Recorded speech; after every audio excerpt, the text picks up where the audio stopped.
So what's really important here, okay, great. So what's really important here to remember is what is motivating all of the interest and the passion for this movement. And one of the things that I want to talk about here is the idea of that initial Garden of Eden, that idea of Garden of Eden. And I don't mean it specifically in a Judeo-Christian way. Almost all the world religions have a belief in a Garden of Eden, or an original state of grace in which we all initially existed, a state of innocence and love and abundance and beauty. And then a story of being expelled or of being kicked out of that garden because we weren't worthy in some way or another. And for me, that mythology is really alive and at play behind all of this interest in biophilia. So one of the things I wanted to do was just map out the story very simply right off the bat. And then as we go through the material, we can think about the myth of the Garden of Eden and the expulsion from the Garden of Eden. So we all know that in the Garden of Eden, there was, a lot of the words that come up are abundance, innocence, well-being, a kind of sense of oneness with the environment and with the creator, and a very protected state of being. And then obviously through Acts in the Judeo-Christian myth, it's about having eaten from the tree of good and evil. It's different in different traditions. We are expelled from the environment. And I'm just wondering if it says, okay, we are expelled from the environment. And the idea here is that we're out in the harsh world and we suddenly lose our innocence. We suddenly are aware of our nakedness, and we have to adapt we actually have to find a way to hunt our own food, till our own land, build our own shelter. And in a lot of ways, this is the birth of the human spirit and of ingenuity and of survival. Now, what I think we've gotten to now is we've gotten to the absolute outer limits of what the Industrial Revolution has done for us. And we all know that right now, in our current situation, which is life outside the garden, we're facing all kinds of challenges in the climate and in our political systems and in our social lives and in with extinction of species and things like that. And there's really a critical, we're almost I guess I would say that the world is in a state of crisis. And one of the things that's emerging out of that state of crisis is this longing to go back to this idyllic garden state where we're at one with the land and with its creator and with all living beings. So that's really the foundation, I think, for what's going on right now. And now I want to break that down and go into specifics. So as far as I see this, I call this story the Back to the Garden.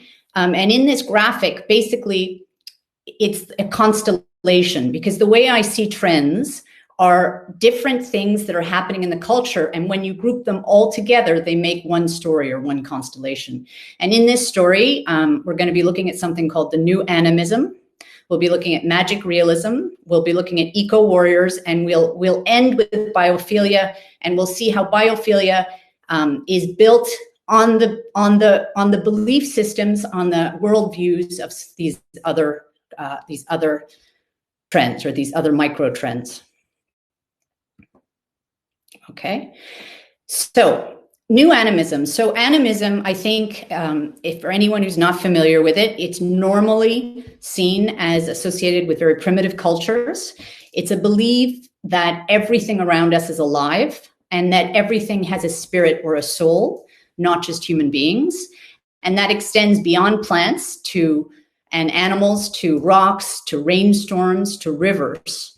And it's a very ancient tradition. The new animism is the belief that form of that belief, that type of that way of seeing the world has actually never really died, that it's an implicit part of being a human being, and that in order for us to deal effectively with the crisis that we're facing outside of the garden now, we need to re-embrace that tradition of animism that all of us have in us already, which is a deep sense that the world is a living being. So, there's that story where when we finally got to the moon, one of the things that they talk about with the astronauts was, what was your biggest revelation? And their revelation was when they pulled away from the Earth and they saw this kind of beautiful blue-green vibrant ball in the middle of a void. They realized how much we were all one unit, sort of protected in this ball, right? And that the idea, all of kind of the petty separations that we experience in our daily life and that sense of separateness seemed kind of like a joke when you could see the planet from the perspective of the moon. And one of the ways that we're seeing this sense of animism come back is in a lot in the arts and culture. And so here you're going to be able to read the text as I go on, but I think many of you might know the poet Rumi, which is he's a 15th century, I think it's 15th century, I could be wrong, Sufi poet. And one of the people that I think, which is fascinating, which is at the top of our sort of new religion right now, is Eckhart Tolle, who wrote The Power of Now and A New Earth, and happens to be Oprah Winfrey's sort of prophet of choice. And he quotes Rumi and his animistic belief in a lot of his talks. And so I put one of these here about the fact that consciousness sleeps in minerals, it dreams in plants, it wakes up in animals, and it becomes self-aware in humans. And that's sort of a way of trying to explain that consciousness is different, but exists in all of these life forms. One of the things that animism does for the world is that they call it a re-enchantment. And part of that is that the more we get into a materialistic view of the world, the more we think of the world as objective, as full of objects, as dry, as, that there's no life after death and that this is just it. And there's this sort of separate existential angst or experience of the world, the more dull things get, the more boring things get. And when you really let yourself believe in or participate in the idea that we're all one and that the world is sort of this full conscious being, there's something that they call the re-enchantment of the world. And that's one of the most important functions behind this movement. It's not actually as much about nature as it's about the idea that we are nature. We are a part of nature, that we're part of something bigger than us, and that creates a sense of hope and a sense of agency and a sense of an ability to, with other people, make a difference in the world, because we have it in us. Because even just looking at ourselves, just confronting ourselves, is in and of itself a useful or act of empowerment. One of the things that I really love right now, and one of the best ways for all of us in the arts to be able to see where things are moving, is to look at museums and big shows. And one of the things that I find so fascinating is this idea of immersive paintings. So there's this group in France called Paris Atelier des Lumières. And what they do is they take famous paintings and they project them into giant environments. You can see in the bottom, there's a Van Gogh painting. And on the left side, in the left image here, there's a little speck in the middle. That's a person in the middle of a gigantic projected immersive environment. And what they're talking about here is, again, what is that feeling in the face of nature that animism creates? It's a sense of awe. It's a sense of losing oneself and becoming part of something bigger than you. And that's something that we don't have as much in this individualistic society, where we're more and more separated in our own little cubicles at home, and we're kind of trapped within the hamster wheel of our own thought process. And there's never a way to escape ourselves. And especially with COVID, we know that that's only getting more intense. So that desire to be part of something bigger than yourself and immersive is extremely important. On the left, actually, is a project that hasn't happened, but it was one way of revisioning old tunnels in London, of these kind of dank, humid tunnels, was to grow mushrooms. So that's what that is. Again, one of the things that's so fascinating is that you would think that this trend is only about nature, but it's as much about technology and technology's ability to recreate a fantastical experience of nature as it is about nature itself. So when we're looking at designing, as much as there's a temptation to put organic material all around us, the image of organic material, the projection of organic material is just as important. Even plastic objects in the shape of leaves are valid in this, because it's not just the nature itself, it's the idea of nature that we're talking about. And again, I think these are great. This is like a very innovative, on the top left, you can see there's a person looking at these gigantic projected flowers, and it's an installation in Singapore. They have an art science museum. But what's so fascinating about this projection, and why I wanted to show it in the section about animism, is that it's algorithmically programmed to respond to the viewer. Your behavior affects the behavior of the plants. So not only are you a small being kind of consumed in this vast universe, but your behavior and the way that you move is interacting with the plants that inherently have their own kind of native intelligence. And then on the bottom, we can see the way the park itself is built out around it with these like huge faux sculptural trees that one of them has a restaurant in it. One of the ways that I think we're seeing this being, I want to always include, really kind of blatant commercial examples, because it's important to understand how deeply this idea is penetrating our culture, is this movement, this ironically or unfortunately for Prada, they had an initiative that they were going to launch in February, and then obviously it collapsed with the COVID, but they aligned themselves with a gallery space, and they did something called Hyper Leaves. And what they did was they recreated in a store space, a few store spaces, a virtual Garden of Eden with a neon massive sort of tree in the middle. And all of the product is displayed on plastic leaves, and the murals are all sort of jungle murals.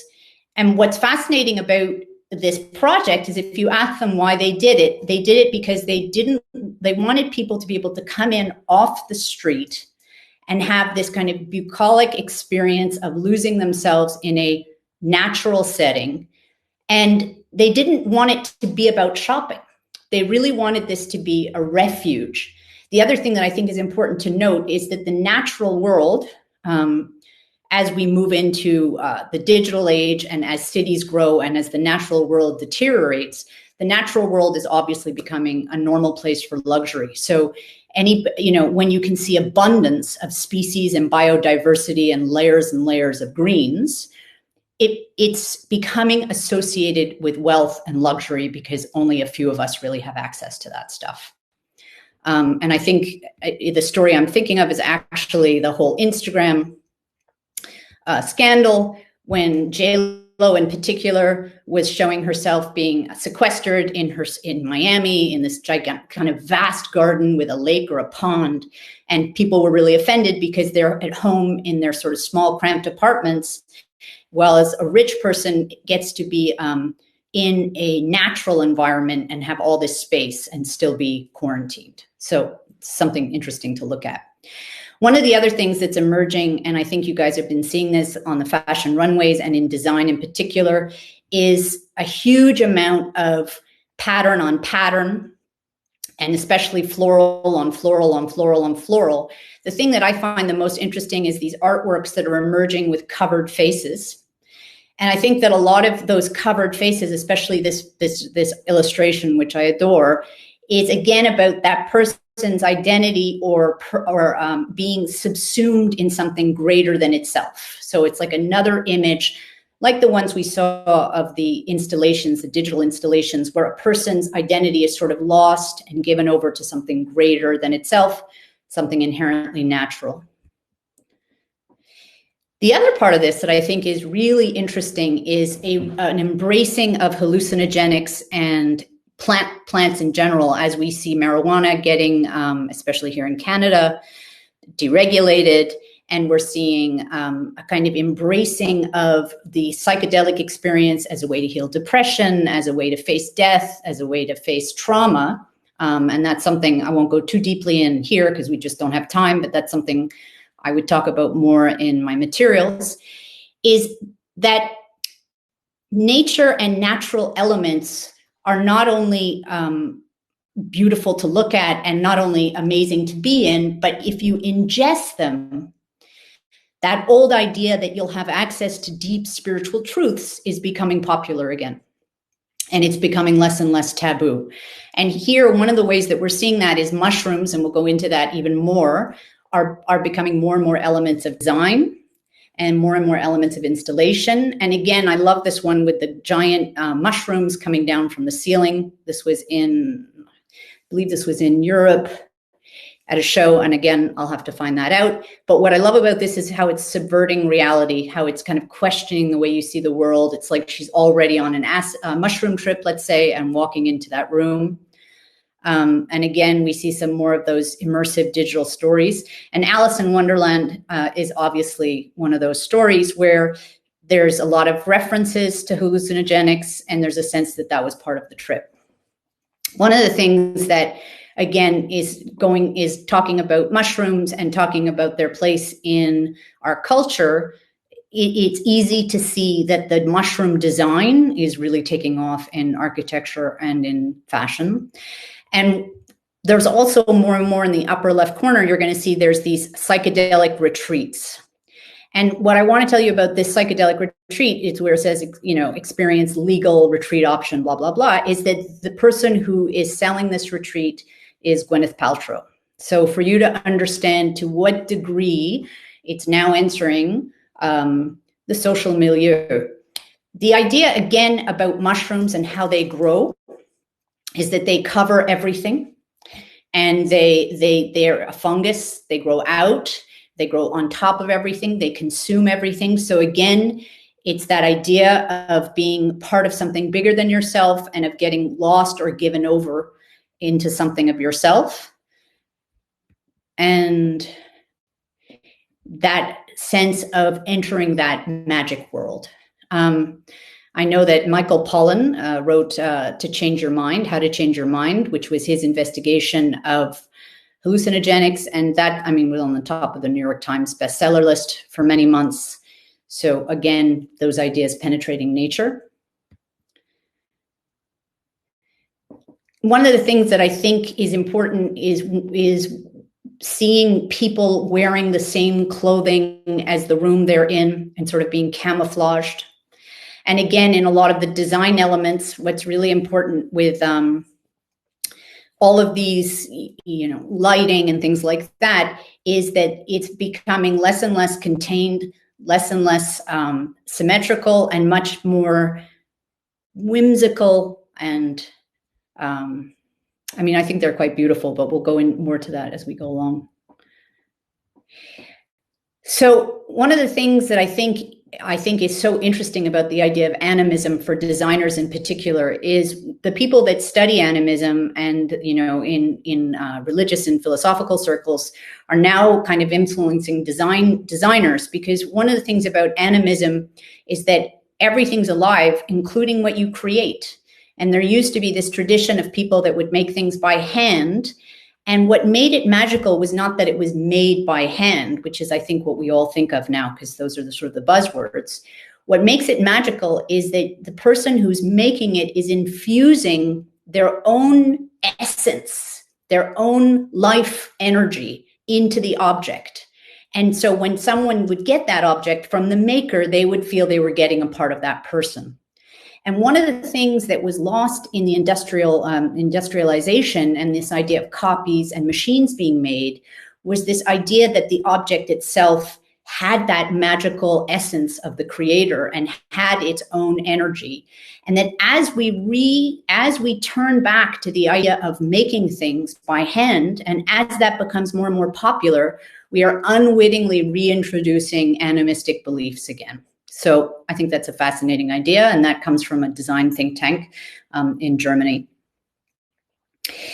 The other thing that I think is important also is Etsy and all of these other things where you really see the biography of the person connected to the object, because what's happening is when you can see the person who made the object, what you're actually communicating to the client is this is the essence or the personality of the object, and that's part of how it becomes animated, which is really quite fascinating.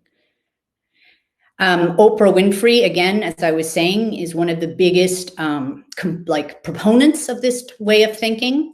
And she does something called Super Soul Sundays for anyone who follows her. And one of the things she loves to do is sit.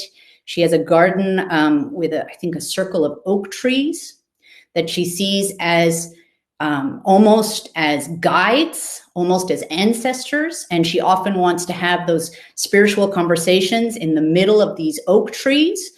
So again, what she's saying is, I'm part of this greater environment and this deep, deep wisdom in these trees that have another mode of consciousness, that have lived and seen many things, that will outlive me. And that's the context for this spiritual conversation. Okay. Again, just looking at the immersive quality of design, the idea that flowers or spaces are invading the body, invading structures, bird feathers, all of these animal materials sort of covering product. Looking at another commercial idea is the one of Joe Malone, where they, kind of responding to the COVID environment, they decided to do a candle with lavender, which we all know has supposedly calming effects. And then they market it that way. But then what's even more interesting is they cover everything in lavender. They have people lying in lavender. They have people immersed in lavender. So they're really taking this theme, carrying it all the way through in their marketing. Again, we see it in Givenchy. We see it in all kinds of fashion magazines. And I'm just going to keep going to make sure that we're on time here. And I think one of the things that is making this such a hot topic is the extinction of species, of plant species and animal species. And one of the things is that if everything's alive, it becomes much harder to not care that you're destroying their environment or their habitat, to not care about what's happening with them. And I think one of the big words right now is Anthropocene, which is the sort of living in the time where humans dominate the landscape and what that means for all other species. And again, animism, I think, is an attempt to push back against that kind of self-centered worldview and be able to get some energy behind some of the activism around saving animals and plant species and environment. One of the things I just want again is to show Dior being influenced by this, and this is going to lead into our next one, Eco Warriors, is the idea of the divine feminine or the virgin pregnancy, the idea that the association of femininity with fertility in a more general way, not necessarily with human fertility, but with just the fertility of Mother Earth. And again, noticing how many of those references are brought into popular culture. The next thing I really want to talk about is magic realism, which I think typically has not been associated with necessarily a love of nature. And the way that I'm going to talk about it here is about a love of nature. It's about understanding that the world around you is mysterious and has impulses or intentions or desires that are in a sense coming out of the walls, that are beyond your control and that might look inanimate but are coming to life. And the best example I can think of, the most popular example of magic realism right now, is the TV show Stranger Things, where they're in a very mundane, regular world, and slowly these vegetable tentacles. So you have to, you think about how powerful this is. It's the kind of creatures from the flip side, from the underworld, are trees, are vegetation, right? And you see these roots sort of coming through into our world and threatening our world. And again, what's really important to understand about magic realism is it's a juxtaposition between the real world and the sort of superficial objects around us, and a kind of hidden intelligence or potential behind it. And again, that's a very animistic way of seeing the world, because it's the idea that you see a tree, it's real, it exists in objective reality. I'm not asking you to not see the tree, but I'm suggesting to you that the tree has a consciousness or a way of being in the world that you might not be aware of, but that's actually there, objectively separate from you. And that's what magic realism as an art form in writing and in art and in visual work is trying to express. And I think a lot of you have been noticing that Frida Kahlo is starting to be everywhere. I mean, she's always been extremely popular in Mexico, but she's starting to jump the border, and we're starting to see her in all kinds of consumer goods. And again, what is it about Frida Kahlo is that she was, a lot of people classify her as one of the earliest magic realists. And, you see those paintings of her with, looks like she's in a regular environment, and there's a monkey on her shoulder, there's a parrot, and there's all these elements of magic that come in. But what's really, I think, fascinating about her is that she's a very strong female who refused to conform to traditional values of beauty, right? She refused to tweeze her eyebrow. And she also was very unconventionally sexually active. She was bisexual, she was political. So she was somebody that defied social norms and lived sort of a magical life and did what she wanted, despite any kind of criticism that she might have gotten from the culture at large. So what we're seeing is a lot of Frida Kahlo showing up on a lot of really cool young accessories and things like that, because she's an icon to these young people, because she's natural, because she's unapologetic. The other thing about magic realism is that it tends to be the artists that tend to be most attracted to it tend to be minorities, because it's a subversion of what we think of as normal, of status quo. So again, if we're going to be looking at the environment, which is really the underdog in our present context, right, where it's really basically economy is the economy, and the prosperity of the economy is really the thing that determines our behavior. Magic realism becomes a vehicle for the natural world and for people fighting for the natural world to express themselves. And right here actually is the new Gucci ad. The woman in the red dress with all these animals around her in a very magic realistic nature campaign that's just about to come out. I literally just found it yesterday, but it was so apropos I had to put it in. It's the pre-fall 2020 campaign for Gucci. And if you ask them, like the creative director, what was your thinking behind this line? He wanted it to be an escape from COVID-19 world, but he literally uses the word retrieved innocence, which again, when we go back to the idea of the Garden of Eden, is that natural state where we are connected to the creator. We are not aware of ourselves as separate. We are unself-conscious about being naked because we don't recognize that we're human and different and need to cover ourselves up. And he's just talking about engaging again with nature and with life. And it's humorous and it's cute and it's magic realist. And in a lot of these ads, again, we'll look at it later, you're going to see the person lying down on the ground. That's a really common image we're seeing in fashion right now. And again, it's an association with and a surrender to Mother Earth. So I'm just going to go through some more images of magic realism. I want to keep us going here. Again, it's the idea of, if we're looking at design, it's the idea not of putting anything fantastical like an alien. It's not imaginary. It's about taking two objects that are both in the real world but are not normally associated and putting them together. That's where the magic realism comes out. So you've planted a garden in your living room. You're freezing flowers. These kind of interesting juxtapositions are ways that people express themselves with magic realism. Again, Rousseau, who is probably, I think, considered one of the first magic realists, is trending like crazy. And we're seeing more and more of him in prints and in fashion. and in plates, in everything. Hermes is using them as a reference. A lot of people are being inspired by him right now.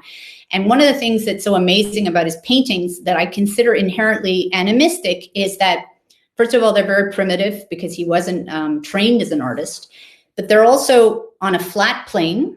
So there's no hierarchy of importance, and there's interest everywhere. There's detail and interest everywhere. And he's not afraid, like nature, to not have one green. He has 20 greens. He has 20 blues. So he's mimicking nature to a large degree. He's putting animals and plants on the same level as people, and he's dissolving kind of all those hierarchies. Again, just to see how that's being represented in design. And it's where, you know, there's incredible amount of information, layer on layer, and what you're invited to embrace is the whole and not the specific. Okay, so one of the things, again, is what we were talking about before, and Franz Roh, the German critic, who's the first person who actually made up the term magic realism, again, talks about the fact that, like in Stranger Things, it's what's hiding beneath the real world, as opposed to surrealism, which is like a distortion of reality and more of a reference to dreams and to imagination. Magic realism really is about this world right now being magic. Okay. Again, I'm just looking at the design elements that we're seeing. And again, you can see that palette is less of an issue. You can do it in black and white. You can do it in vibrance. You can do it in mutes. What I think is important is when my best example is if you go into the woods, it's all green, but it's 100 greens. So it's the idea of a monochromatic tone on tone on tone, maybe 3 or 4 colors that you're just repeating and repeating and repeating, but it's even strong when it's just, you know, 1 or 2 elements. That guy in the left-hand corner, it's incredible. That entire room is done with a Sharpie, but basically he drew all over everything, and the drawings themselves distort the outline of that space because it's not actually a round space. Fascinating and immersive. Again, we're seeing a lot of, you know, natural design in lighting and stuff where they mimic plants. I think what's important with this, even though there are elements of Art Deco, which are much more structured and symmetrical, is to remember that it's really about things going outside the line, being a little out of control, being a little overgrown. So we can see just sort of all of those lines being broken. You know, what is a dress? What is lighting? What is a vase? What is a room? Just this kind of real embrace of fantasy and a kind of playing with original forms. Again, Isabel Allende, who's a great South American author, extremely famous, she's saying what it is about magic realism that's so important as a social movement is that it doesn't deny reality, but it suggests that there's more that's possible. And it kind of gives hope to people, and as we'll be looking at, who consider themselves eco-warriors and are trying to fight for something that looks like an unwinnable battle. Here we see more. So it was magical realism when it first came out, very rebellious, and I think it's coming back because we're in that period again. So here, what I want to talk about is something we see a lot of in our environment right now, the eco-warrior, and specifically Greta Thunberg, who is, I think, the hero of the moment, the embodiment of the eco-warrior. There's definitely something trending called the eco-feminist. And I think there's no mistaking that environmentalism is becoming very much a woman. Oh, I see that I have a mistake on my print there. It's becoming a very female-oriented movement. One of the things that's so interesting is that masks became very popular before COVID. I mean, now, obviously, it's taken on another dimension, but they were a huge part of design for a while now. And there's something initially empowering about a mask. It not only means that your personality disappears and that you obviously become more anonymous and less identifiable as an individual, but it also means that it empowers you to take an action that you might not take if you were recognizable. So it's the idea of being a little subterfuge. And you can see in the left corner here, these are women wearing fur coats that have been dyed green. And they're actually part of a group called the Extinction Rebellion team, and they were picketing outside of the London fashion show. So, they're obviously taking green as their symbol, and they're turning it on its head. But this is an example of the kind of activism that's occurring, and mostly with young women. So one of the things I think is fascinating about Greta Thunberg and about the way that she's portrayed in the media is that she is, besides the fact that she's being reviled in a lot of ways, she's also idealized and referred to as a myth, as a saint. And she's being compared to Joan of Arc, and she's being compared to the goddess Artemis, which is the goddess of the hunt and the goddess of nature in Greek mythology, the goddess Diana in Roman mythology.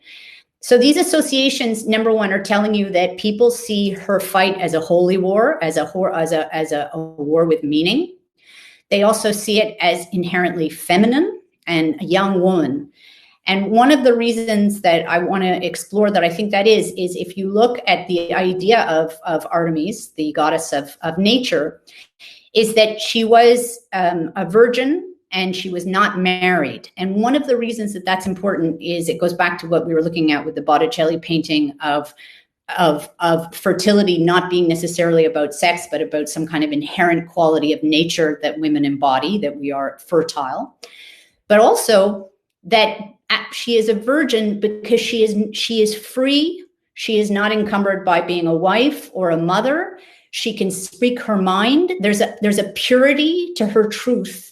And so these young female eco-warriors are an embodiment of a kind of power that is anti-authoritarian, right? It's the young women that theoretically have no power in the culture who are seizing the power and who are coming from this very pure place. And she embodies that, as does, Joan of Arc and Artemis and all of these people. Again, what that means for marketing strategies and things like that is really important. We're going to look at that. Here's another example of Rousseau coming in design and in fashion. So one of the things I think that's so fascinating is we look at the people that are really on the forefront of the Hollywood side of the green movement, somebody like Gisele Bündchen. And again, there's something it's about being strong and tough. It's not about being beautiful and sort of retiring. I think when we see all these women in flowers and flowers on flowers, we think of this kind of excessive femininity and this kind of openness and softness. That's really not what's going on. There's a kind of strength and vigor and a kind of youthful purity in it. And Gisele, by the way, had a cartoon called Gisele and the Green Team, where she's a superhero fighting for the environment. And she continues to do a lot of work in that area. But the idea of the cartoon I find really fascinating because it's definitely it's directed towards the army of young women that are coming up and championing this cause. I think one of the most fascinating things I saw recently was an ad for Perrier. So a lot of these young eco-warriors are wearing yellow because Thunberg often wears this yellow raincoat, and they usually have their hair in a very simple style. So there's this kind of subtle association with her. But this is a woman who's on the top of her roof in Brooklyn, New York. And by drinking this Perrier, she invites this kind of natural wild growth to begin around her. And she doesn't settle back into it with a beatific smile. She roars like a lion and claims her power. So this is, to me, a brilliant way of working with that mythology of having, the natural growth and the flowers, of keeping it pretty, but they've got the young eco-warrior at the center, and you have her getting her power from this Perrier juice. Yeah, the other person who's really on this bandwagon is Stella McCartney. She's she's at the forefront of sustainable fashion, and she does a lot of campaigns around being an eco-warrior, and she actually chose Amber Valenta to be her model because Valenta in her own personal life is an eco-warrior. And again, the idea that the public and the personal, inside and outside nature, and that all those boundaries are fading is so true about our culture right now. So even when they do a campaign, it's important that the person that's representing you in their own life is aligned with your belief system. And again, we see people lying on the ground, and we see their faces covered in plants, and we see their faces sort of disappearing in camouflage with the vision of the earth. This is a fascinating event, and I just wanted to talk about it because I think it's again, a lot of people, a lot of philosophers believe that it's coming from the root of animism, but very recently, Lake Erie was given the rights of personhood. And what does that mean? That means that Lake Erie has rights of its own and can't be abused. It's a very complex idea, but it comes from the idea that not only people or persons, they call it persons, that lakes can be persons, just like a corporation in the generation before us got rights. Now it's the lakes and the land. So it's called the Rights of Nature movement, and this bill was just passed for Lake Erie. And the other thing is just interesting. This is a doll that's right now on sale on Amazon, and it's basically made from all those plastics and materials, pollution that we find in the lakes. And she's to protect the lakes, and she's Mother Earth, and it's in the same color, always using the same colors and beauty. But again, a doll for a young girl. There's an activist artist called Glacier Girl. And again, one of the things I think is important when we're looking at biophilia or expressions of nature and design is that we're not only talking about jungles, we're not only talking about leaves, we're really talking about all natural phenomena, ice, water, glaciers, salt mines. I mean, we're going to be looking at all these things. What's important is to notice that because it is a nature theme, it violates its own limitations. It grows over plates. It's a lamp structure that goes, that grows really far and has crystallized forms. What I want to talk about with this artist, Glacier Girl, who she defends glaciers, that's her thing, and she's on social media and does all of these beautiful images of her in ice. She calls herself an eco-warrior. And what's so fascinating about her, because remember we were talking about the eco-warriors, these young women as voices from the sidelines or from the disempowered or from the minorities coming in and speaking on behalf of the earth. She's autistic, and interestingly, so is Greta Thunberg. And one of the things that she says in one of her interviews is, because you're autistic, you don't experience the world in the same way that everybody else does. You have a deeper sense of the aliveness and the consciousness of the animals and nature around you. And so it's not actually a deficit to be autistic. It's an insight into a new value system. And she feels very empowered and in line speaking for the earth. Again, I just love to look at all these design images about sort of defining shapes and going, kind of stepping outside the box in design and fashion, and sort of invading spaces. We can see even that lighting piece on the side there, which is what happens if the light doesn't come out in an even, beautiful stream, but gets broken up by the imperfections of its crystal or ice shape. And why is that more pleasing? So one of the other things we're seeing again in design is just the kind of invasion or incrustation of salt or of crystal, sort of covering things or invading faces. And again, I think that's all part of this movement. And it's another kind of cleaner aesthetic, but it's still part of the same idea. And again, when we see the idea of these women that are embracing their femininity, they're embracing nature, but they're still kind of tough, street smart side to it, She has a leather jacket on, but it's, it's obviously very feminine, but she's still a kind of a masculine leather jacket. In design, we can see, again, material on material, material. And then there's, references to some of these old painters. This is Toulouse-Lautrec. And again, what I love about Toulouse-Lautrec is that he was in a lot of ways, he was an outsider. He was a cripple. He hung around with prostitutes. And his paintings were really of the underbelly of society, and they're beautiful and they're colorful, and there's a huge emphasis on femininity and pattern and shape, but it's also a voice from as an outsider. And so again, we're seeing him come back into popularity. This is one of the most fascinating ones. If you look at the portraits of the presidents, the only two presidents that have ever really had radical portraits made of them are Kennedy and Barack Obama. And again, just understanding how rich and how powerful these symbols are. Obama was painted by Kehinde Wiley, who's this, forgive me if I'm not pronouncing it correctly, but this really huge emerging artist on the art scene.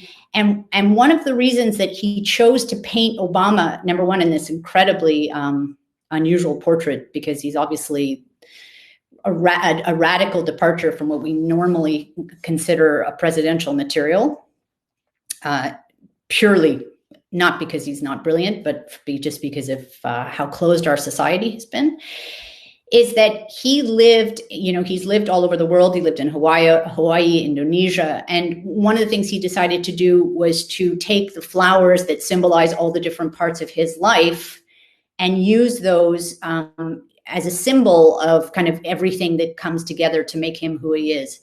But what I think is even more interesting, and I think that it doesn't matter whether Kehinde Wiley meant this or not, is the idea that that nature like you can't keep nature out. If you leave a building for a couple of years in the woods, you come back and it's completely invaded by nature. So it's this idea that there's this rise of this unstoppable force of change that's coming, that's invading these very, very traditional spaces, and you can't keep them out. And here you see it in the portrait of Barack Obama. All right, now we're closing in. So when we get to biophilia, one of the things that I want to talk about is how all those other influences are part of the philosophy of this design, of understanding your clients. And I think one of the things we talked about, if I can summarize, we talked about that it's a very, very powerful trend for the millennials and the new emerging generation. It also, it defines spaces that not only are beautiful, but are whimsical. And that's one of the things that I think is important for me to get through, because I think when people think of biophilia, they really think about, they think about air purity and beauty and health and the effect it has on health. What I think is really important to understand about biophilia is that it's extremely playful, and that it is an embodiment of a magical side to reality and an immersive side of reality, and a side of reality that is not human-centric. And one of the best examples of this is the Amazon headquarters in Seattle. They built a biodome. But what's so interesting about this biodome is not that they did regular plant walls or had restaurants and gardens, is that they actually tried to construct fantastical elements, tree houses, right? Birds' nests. Again, going back to the idea of magic realism, here are some of the bird nests in those areas. Bird nests exist, but the idea of a bird nest for people within a kind of faux jungle, the idea behind this was really to inspire creativity, to inspire people to meet and sit with people they wouldn't meet in a normal corporate environment or in a structure. If you think about a conventional structure, you walk in, there's nowhere to really sit. It's not comfortable. It's meant to be an entranceway so that you can get to the elevator, you can get in the elevator, you can get up, then you have a hall. There's nothing to do but find your door, and then you go into a room, and in that room with your chosen people, you are able to interact and relax and be creative. What's happening with this new space is that it's got twists and turns, and you're going to bump into people you don't know, and that magical realist biophilic space that also in a way puts everybody on the same playing field is a really great embodiment of this new belief system. Again, there's gyms and things like this coming up called BioFit, and it's the idea that if you're in natural environment while you're doing your exercise, again, it doesn't have to be actually real. It can be fake, kind of a little bit like the Prada Hyperleaves idea is that the idea of nature itself is healing, and it's also a way of expressing luxury and time and texture and colors and layering and design. So there's gyms popping up with these kinds of things where nothing's electrical or mechanical. You use old weights. You can feel the grain of the wood when you're working out. You're on grass. Just another element of how this is going in. And then obviously we all know about these green buildings and Singapore, which is a great example because they're an island and they're almost completely built up with infrastructure. They've embraced biophilia, and they've been more innovative than almost anybody else because they don't have a choice. And it reminds me a lot of why Japan and even Scandinavian countries that are used to dealing with scarcity tend to be on the cutting edge of sustainability and of intelligent design, because they're actually they understand the finitude of things. And here, I mean, there's many buildings and expressions that we can do of this, but what I find interesting is that it's not just about having a plant, but it's about creating an environment that is kind of awe-inspiring and massive. And this one in particular in downtown Singapore, it has this huge sort of open space that it's given up, where it could have had apartments, or it could have had paying rooms. And if you go in, it literally is it's like a forest in the middle of the skyscraper. And what they're also hoping is that attracts animals. So again, I wanted to talk also about what's happening not only in terms of design, but materiality. And mushrooms are not only trending in the sort of hallucinogenic way, and they're not only trending just aesthetically as inspiration for design, but they're also trending as a kind of material. And the thing about mushroom as a building material, which is fascinating, and I think we're only at the very beginning of, is the idea that the building never stops growing. The building itself is alive. And the idea is that if something happens in the building, so the infrastructure is made up of this mica board, which is a product of the mushroom itself, that if, let's say, there was a leak or a hole, you don't fix it, it grows, it kind of heals itself by growing over that problem. And honestly, this is something I need to look much more into. It's there's entire festivals now dedicated to mushrooms and its use in architecture. But what I think it symbolizes, again, to me, is the idea of embracing different forms of intelligence or consciousness or growth and learning from things instead of dominating them. And again, I don't know if you saw that little sculpture. There's a lot of sculpture emerging of people being kind of consumed by mushrooms and being in the belly of the mushroom, in the belly of the earth. And then, of course, the structure of mushrooms themselves are becoming incredibly inspirational for design. And those are actually that's actually furniture in the middle there, made of mica board. And again, here is where we go more deeply into the mycelium, which is that net that exists in the mushroom, and that's part of what the building material is made out of. It's very strong, and we see that again reflected in design. And to me, this is incredibly beautiful and incredibly awe-inspiring. And again, to me, it's another version of having the flowers and the leaves everywhere, right? So you don't need to be consumed by your environment, by greenery. You can be consumed by mushroom. some more examples. There's definitely, mushrooms are definitely on the rise. They're one of the biggest materials out there, as hemp was and continues to be the derivative of marijuana. But it really looks like one of the most exciting materials going forward. And then aesthetically, it just presents all these opportunities. And again, it's browns on browns on browns and beiges, and just like it's greens and greens and greens, just like in the natural world. The other thing that's happening right now is they're really investigating building with trees. And what they'll do is they at least this one movement in Germany builds like this metal scaffolding. And again, I can get you all this material afterwards, because there's so many different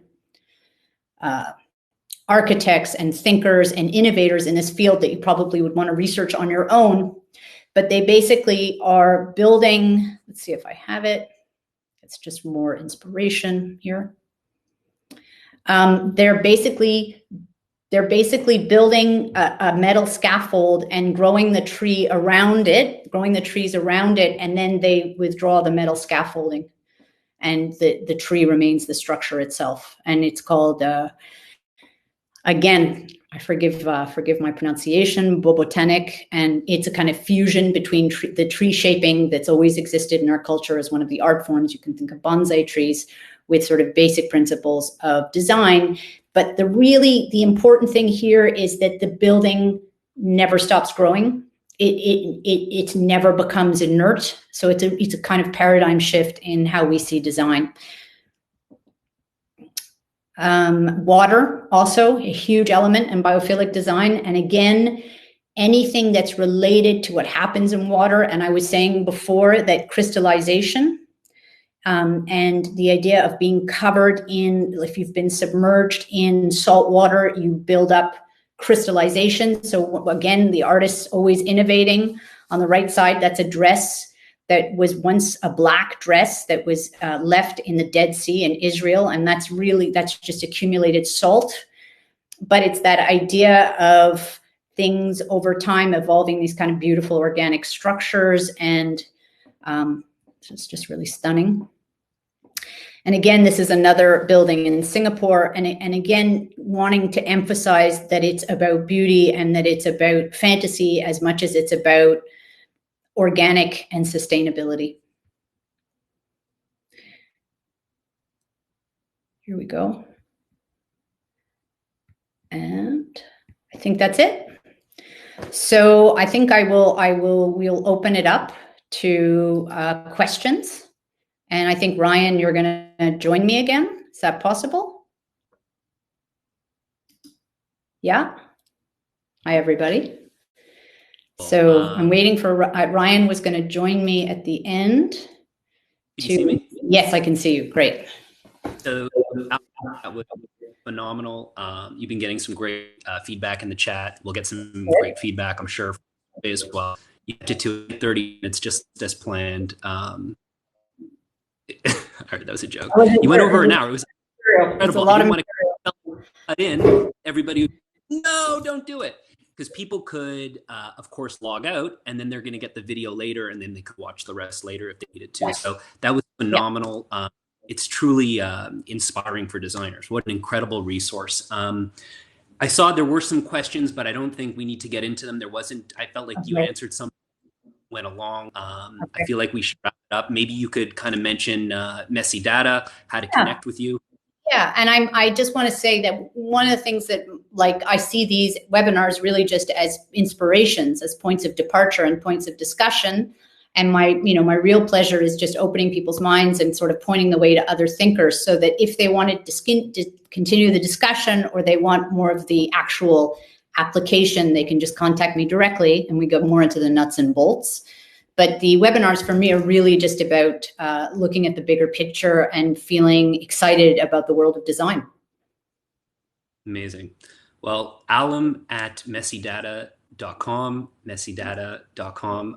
You could connect with her, and you could learn more. And we hope to do this again. I think that it's pretty obvious we will have to. And so we'll invite you to that. Thank you so much. Enjoy the rest of your day. Thank you. And thank you. All right. Take care, everybody. Bye. Bye. There's probably like an end. There's an end. You probably have. I probably have it, and I'm just going to keep you all hostage till I figure it out. There we go. Bye-bye, everyone. Yes, her name is Messy Data. Messy Data. Messydata.com. Okay. All right. Take care. Bye.